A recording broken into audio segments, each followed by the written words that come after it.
welcome to the 145 Rural Podcast, where we are here to strengthen music careers and communities one song at a time. And now, here's your host, Jacob Wing. Yay! Hello, everybody, and welcome to today's episode.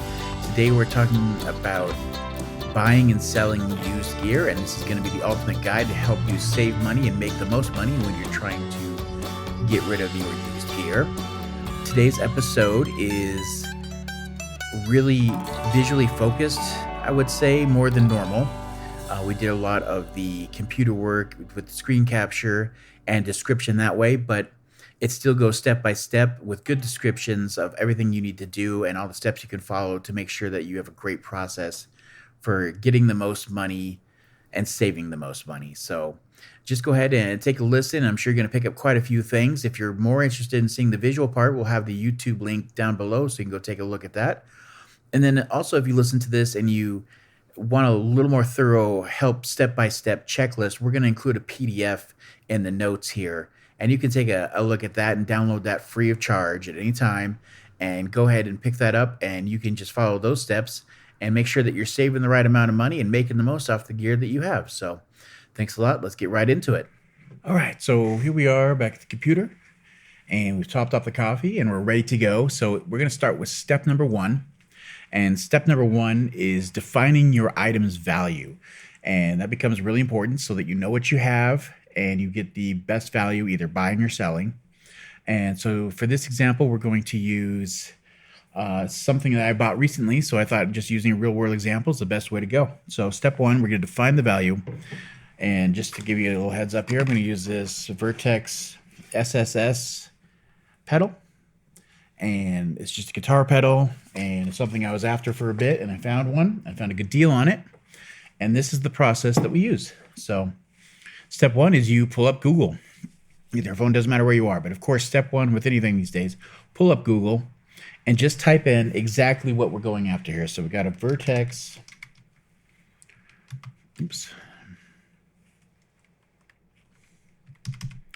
SSS. And I was going after, if you know what you're going after, it's a very helpful thing. So this was the slight return.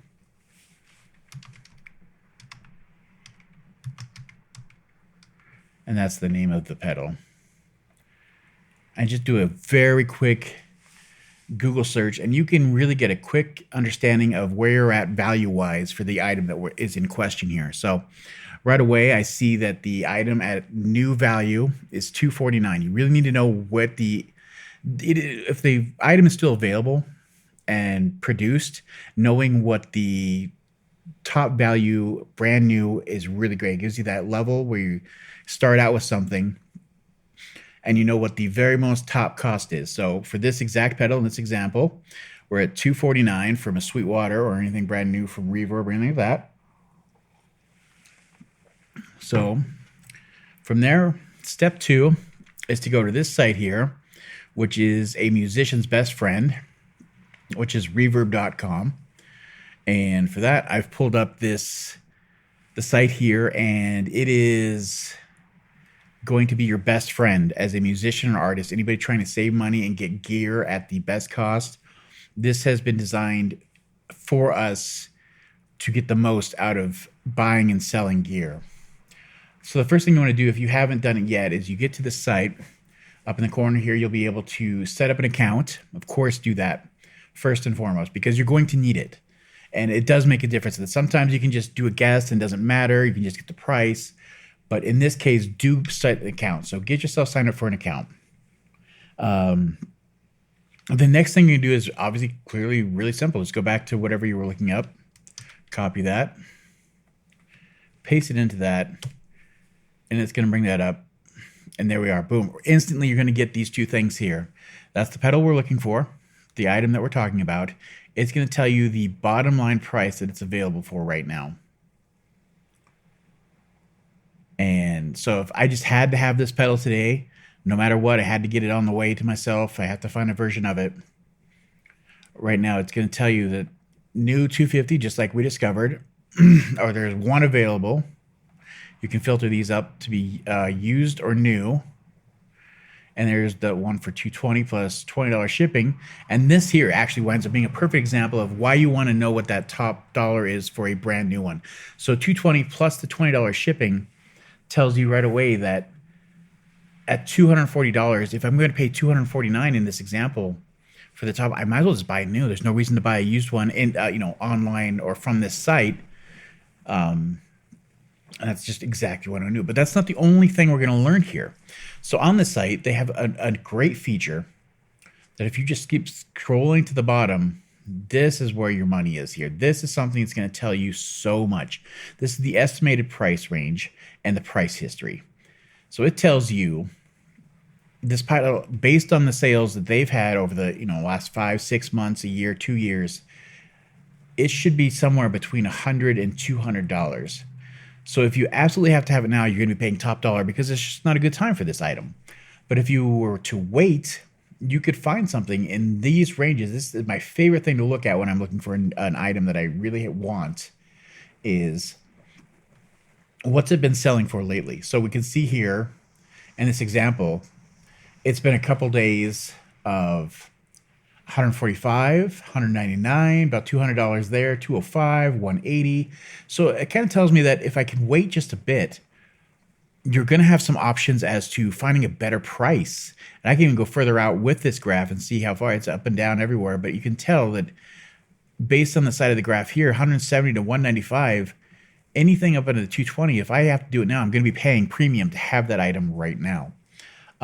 But this is not the only site that you're going to want to use. This is just, it gives you a really good baseline really fast. It tells you if you're willing to wait to kind of get an idea of where you can find a good one and what a steal is if you're really trying to find a good deal on something. But the next thing you want to do is pull up another site. So for this one, we're going to pull up eBay.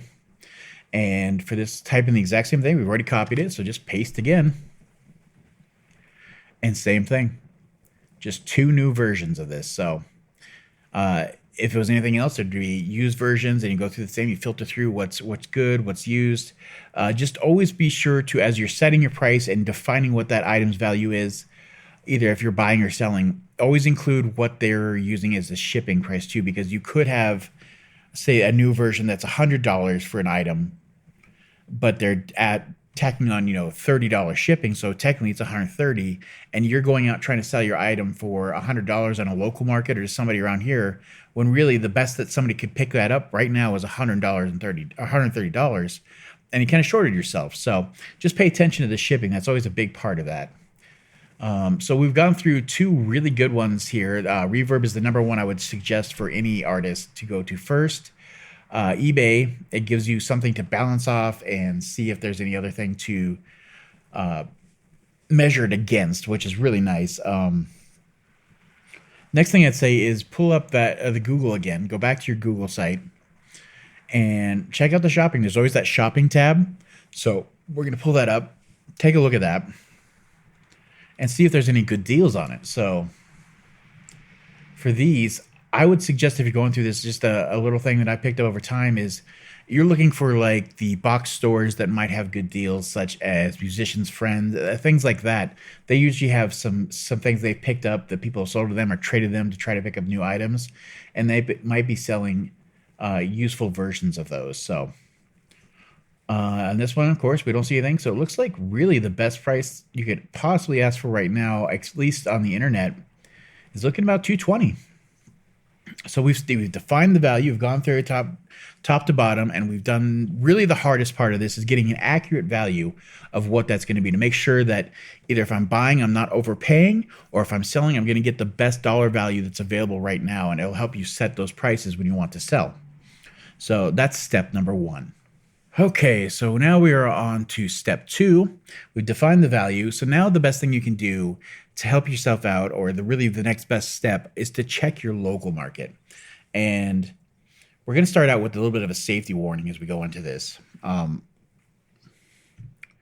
best thing about doing stuff local is, there's a number of things that can really make it happen, but you have to think about your safety first. We're going to talk about interacting with people in person. We're going to talk about using cash usually in these situations, or some kind of money swapping app, because you're talking about dealing with a person. who is here local.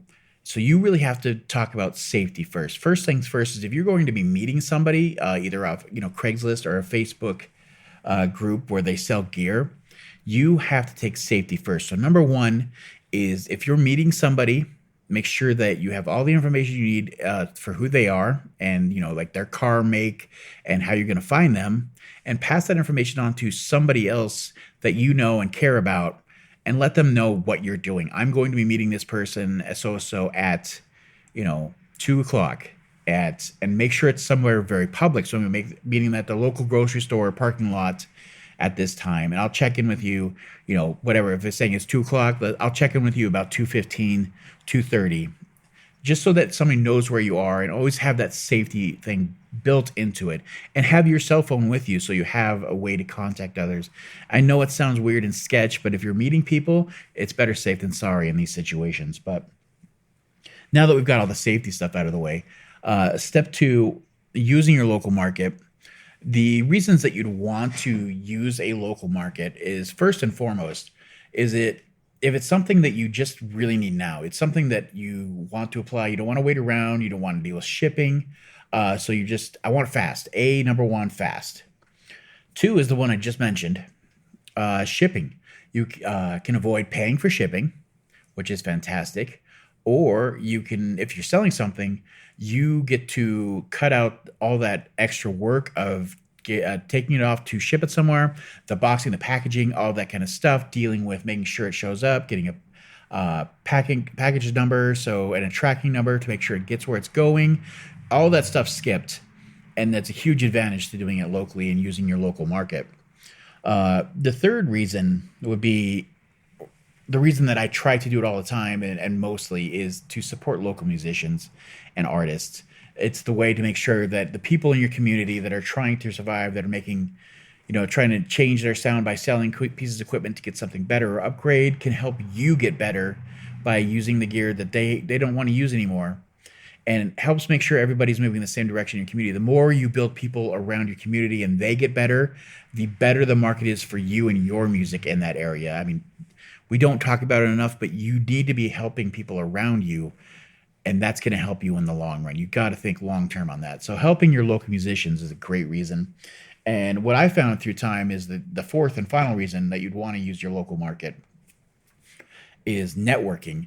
You get to talk to the local musicians that are using this gear, that have reasons to be out and playing music or recording music or have this gear, and you get to meet them. And I've met people that have become clients and didn't know I had a recording studio, and they'd come visit the studio and do that.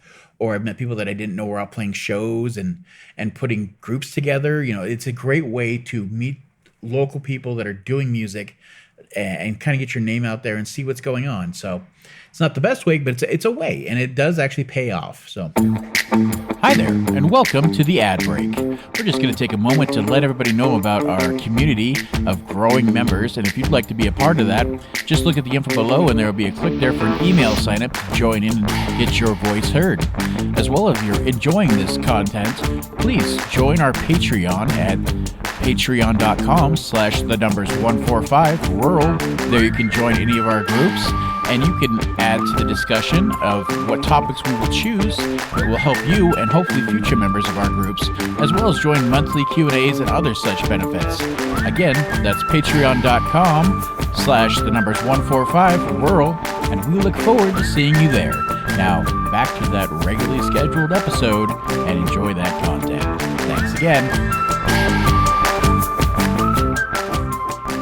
The first thing that we're going to show you here on this list here is to go to Craigslist. That's a great way to check out what your local market is.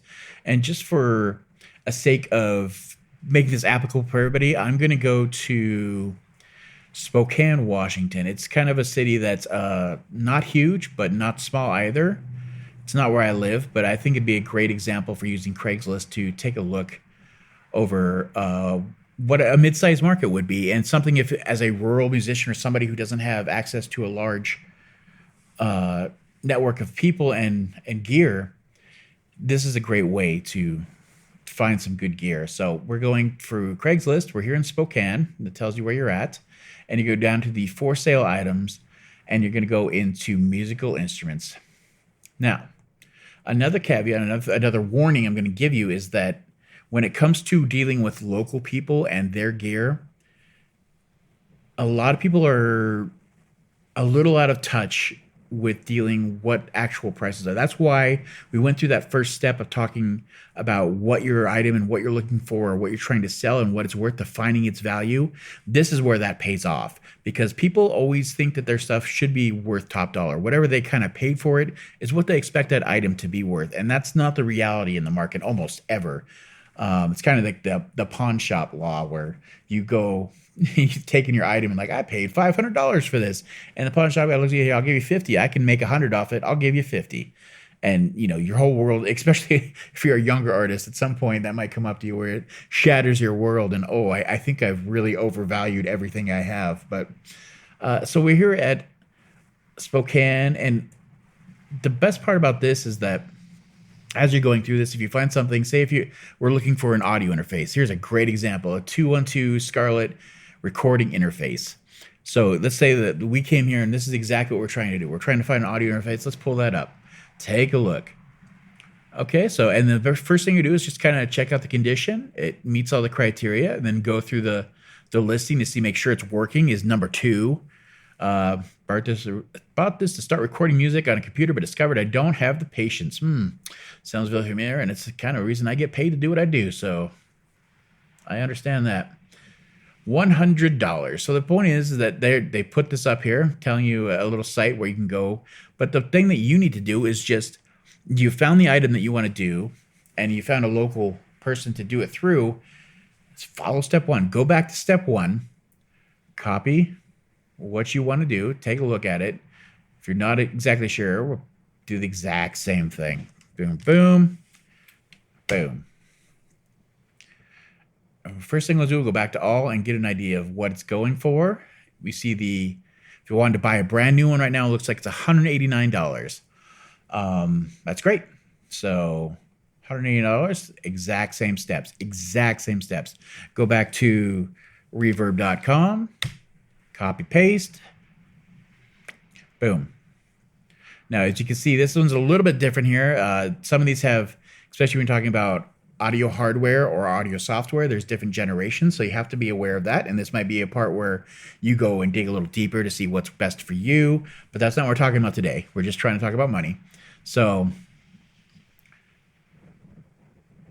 here we are looking for, it doesn't show you any exact ones. Let's refine our search. Scarlett 212. Same thing. But it looks like, if we're talking like second generation, we can find them for $75. Let's pull one up here. Then you compare and contrast. 2.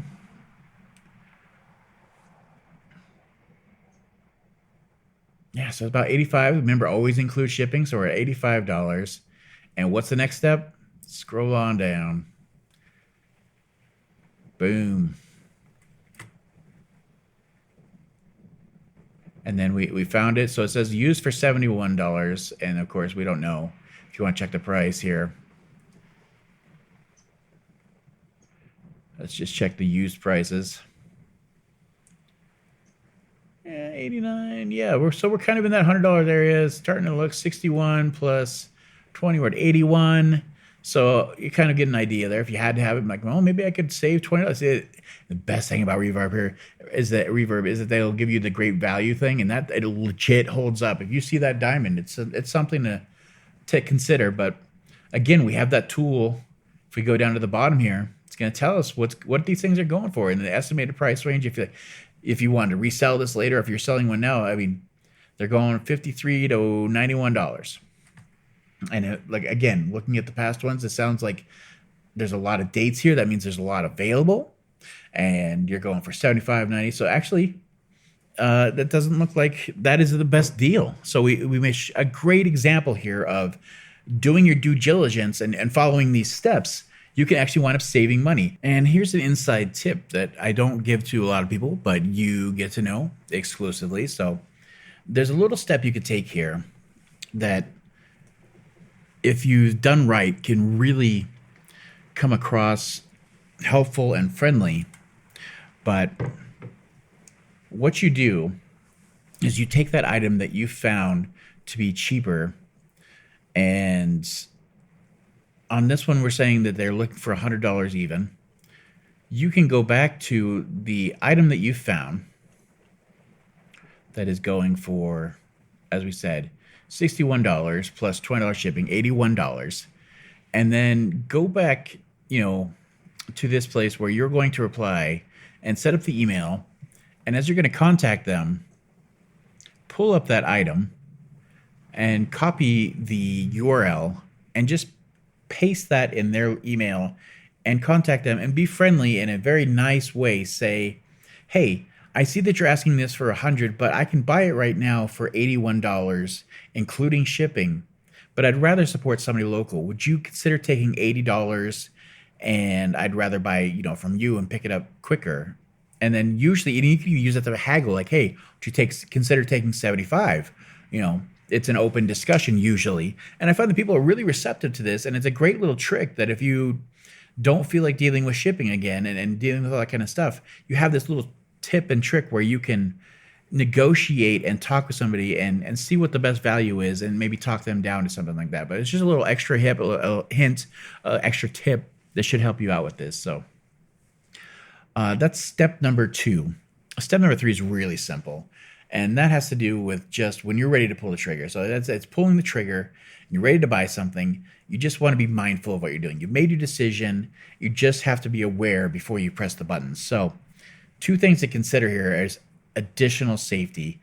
When you're buying an item and you're going to buy it from something online, you could use PayPal, which is its own kind of form of security. So basically when you buy something and you say, hey, I'm going to buy this item, and PayPal, takes the money and they hold on to it. And you can, at that point, if there's something that goes on where either somebody's trying to rip you off or you don't get the item at the description where they said it's of this quality and it doesn't match, you can actually ask for a refund, ship the item back, and still get a refund. And you're completely covered and safe, where you don't have that kind of option in person where you're using cash or Venmo or some kind of, money moving app. So there's that extra bit of security.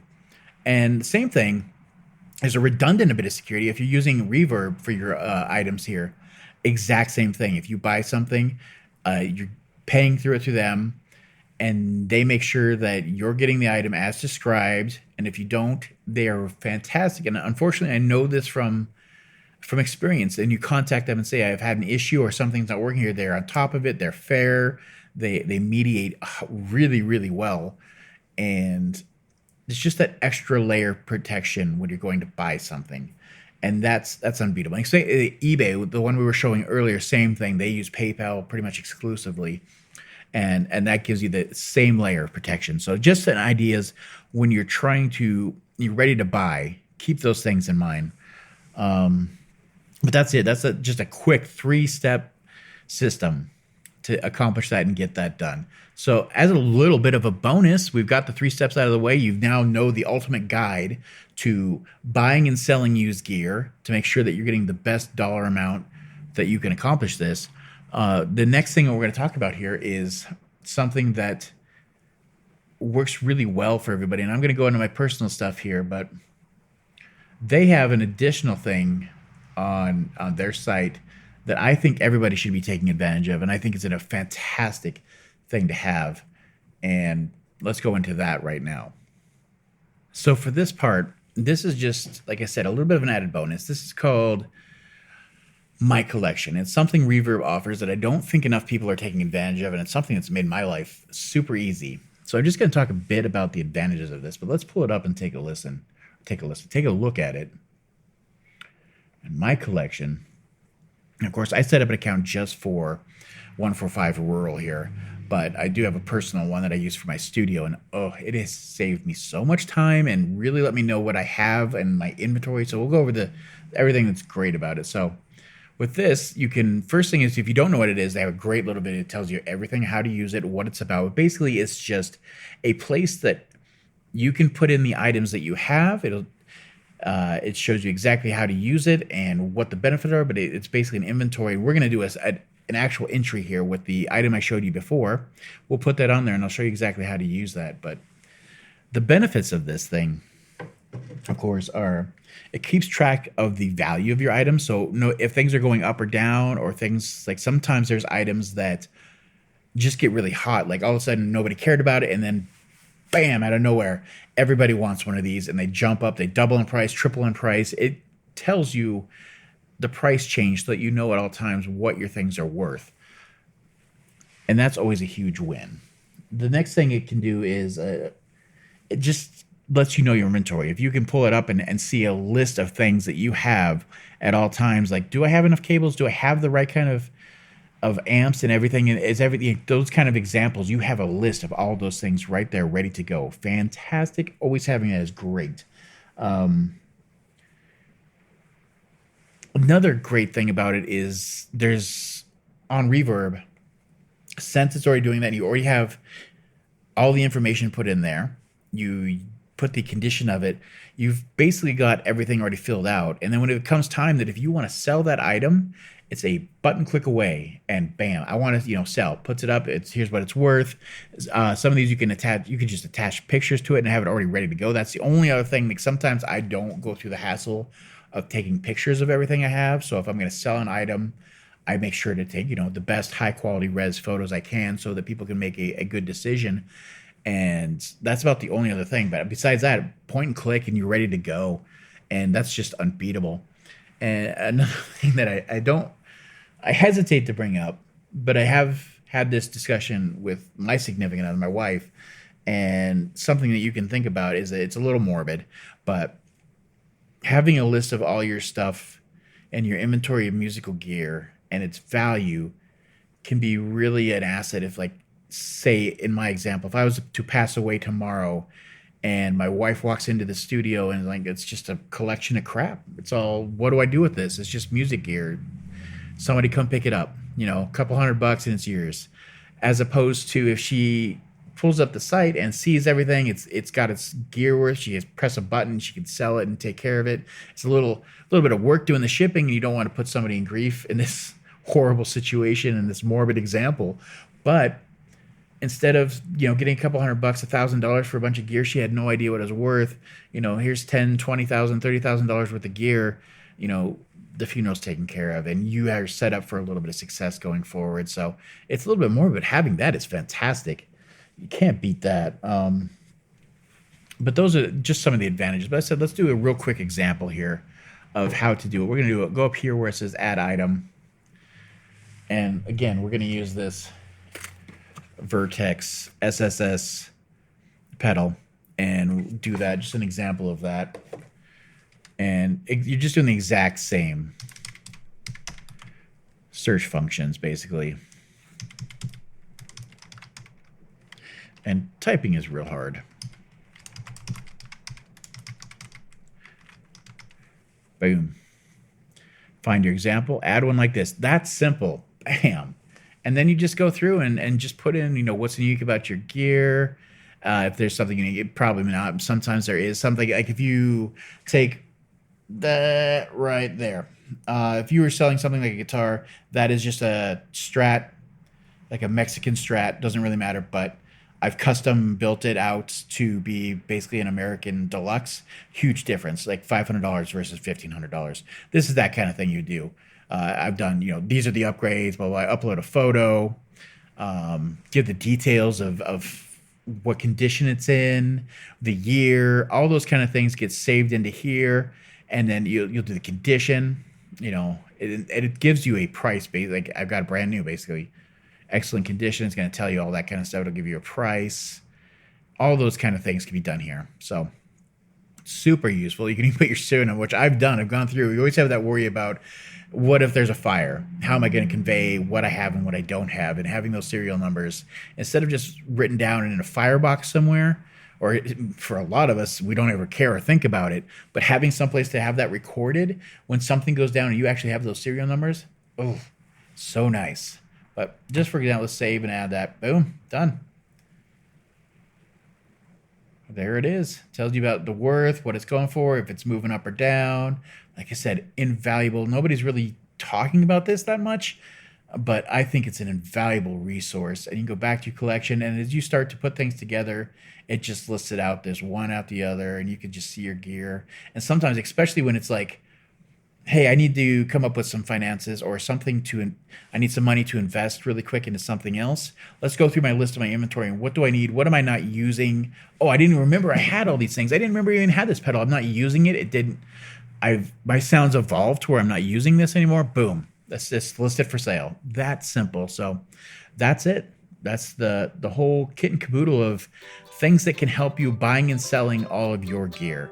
And I hope this list will help you out. But let's wrap this up. All right, so that is everything that you need to know. A great guide to helping you with your buying and selling of your used gear to make sure you get the most out of everything. So go ahead, like I said at the beginning of this, there's that PDF below that will give you the checklist and the walkthrough of how to follow those steps and what to do to make sure that you know what you're doing and getting the most. And then if that helps you out, just let us know. You can join our Patreon or anything like that. But if you're not, everything's free. We're just here to help. So go ahead and pick that up. No cost, no extra steps. Just download it. It's there for your help. So really enjoyed having you guys with me today. If this helps you at all, I hope to see you again next week and we can do this again. Until then, bye.